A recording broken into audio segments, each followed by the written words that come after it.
Today, I want to talk about something that sounds incredible on paper, but in reality can get weirdly overwhelming fast. And that is, how do you actually choose where to go to travel full time when you can go anywhere?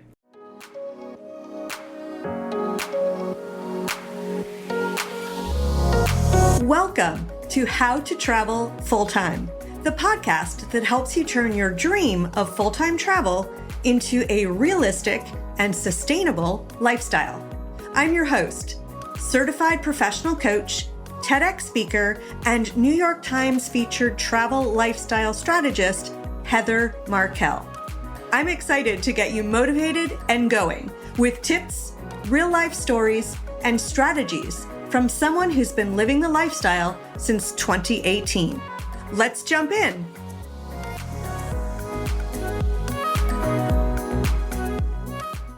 Who doesn't love the fantasy of total freedom? We love the idea of saying, the world is my oyster. I can go wherever I want.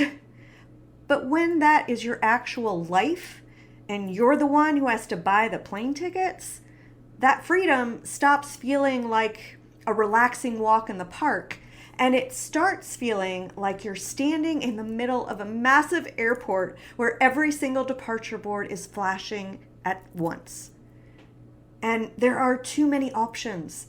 There are too many opinions, and frankly, too many gorgeous places. You start asking yourself a million practical questions, and suddenly, instead of feeling free, you're feeling paralyzed.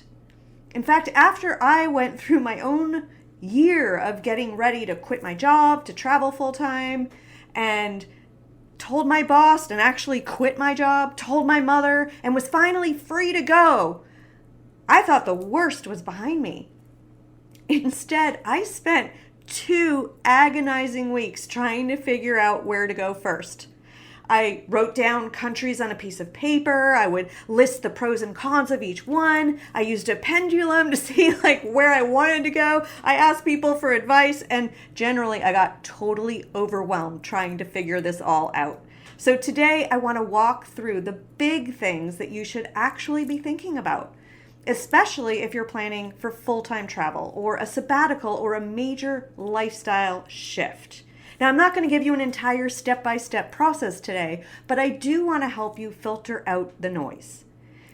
If this is something that you've been stuck on for a while, I do have an ebook that's called How to Choose Where to Go When You Can Go Anywhere. It's designed to help you go a lot deeper into this process, and I'll make sure to mention where you can find that before wrapping up today's episode. For now, take a breath. You don't need to pick the perfect place. You just need to pick a place that makes sense for you. The first thing to consider is, what do you want a regular day to look like? So forget what seems impressive when you go on Instagram or what your well-traveled friends say that you have to see. I'm talking about your actual mundane life, because a lot of full-time travel involves the same kind of days that you have at home. So think about the rhythm that you want to wake up to. Are you looking for a place that feels grounded and calm? Or do you crave something vibrant and high energy? Do you need to be surrounded by nature? Or do you prefer the convenience of a walkable city where you can grab a coffee without a 20-minute trek or a long drive? When we dream about travel, we usually imagine moments or scenes where we can see ourselves sitting at a cafe and watching people go by, or watching the sunset from some gorgeous mountaintop. But when you travel longer term, this is still life. You're going to have to run errands. You're going to have to do your laundry, find reliable Wi-Fi, and figure out how your own body feels in different climates. So ask yourself, what kind of life do I want to be living when I get there? Because maybe the dreamiest destination is not the right first destination. Maybe the place that gives you the most peace is the one that supports the version of you who is just starting out. And this is something huge and people often overlook it, right? The right destination for you that was right for you 3 years ago may be the wrong one for you today. Are you currently burned out? Are you grieving? Maybe you're leaving a high stress career or trying to rebuild your sense of independence. If you're exhausted, a high octane adventure in a chaotic city is going to feel like a chore rather than the relaxing experience that you really need. If you're craving novelty and challenge, a quiet beach town might make you feel restless. So choosing where to go is not just a travel question, it's a life question. And that's why it's not so easy to answer. Sometimes the best answer is not the most exotic one. It's the one where you feel the safest, or the one that allows you to recover your energy so you can actually enjoy the transition you're making. And this is exactly why I created the ebook, How to Choose Where to Go When You Can Go Anywhere. For most people, the problem isn't a lack of options, it's that there are way too many variables floating around in their head. This guide helps you get those thoughts out of your brain and into a clear plan.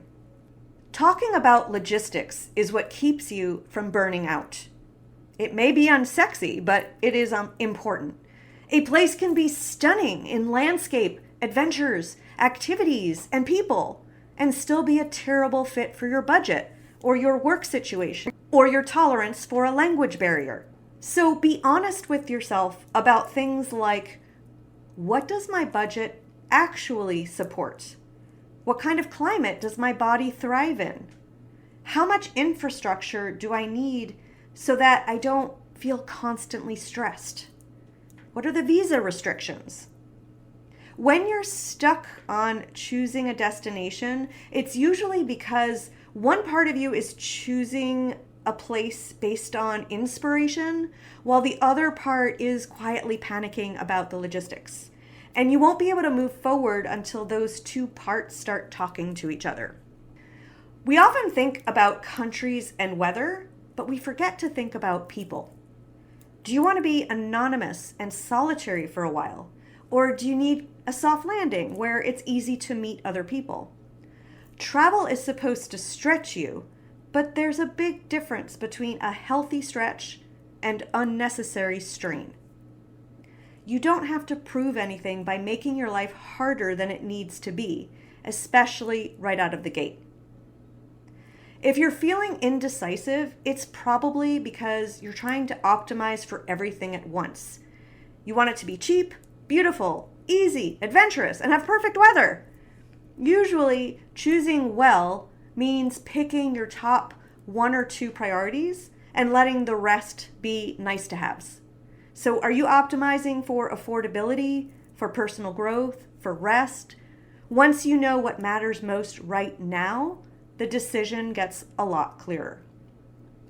You don't need total certainty. You just need a grounded, thoughtful decision. You aren't picking a weekend getaway. You're choosing the backdrop for a major chapter of your life. So it's okay if it feels big. But remember, stop asking, what's the best place? And start asking, what place makes the most sense for me right now? If you want more help navigating this, my ebook, How to Choose Where to Go When You Can Go Anywhere, is included inside my Travel Abundance Accelerator program. It's built to take you from overwhelmed to excited with a real plan. You can find the link for that in the show notes. You don't need to choose the perfect place. You just need to choose the place that fits this version of you. Have a great rest of your week, and I'll talk to you on the next episode.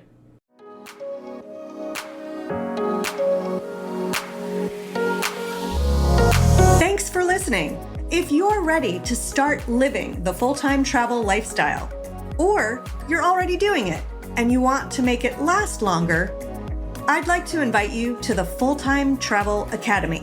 It's where I offer training and coaching that helps you get clear on how to start, how to afford, and how to sustain a full-time travel lifestyle.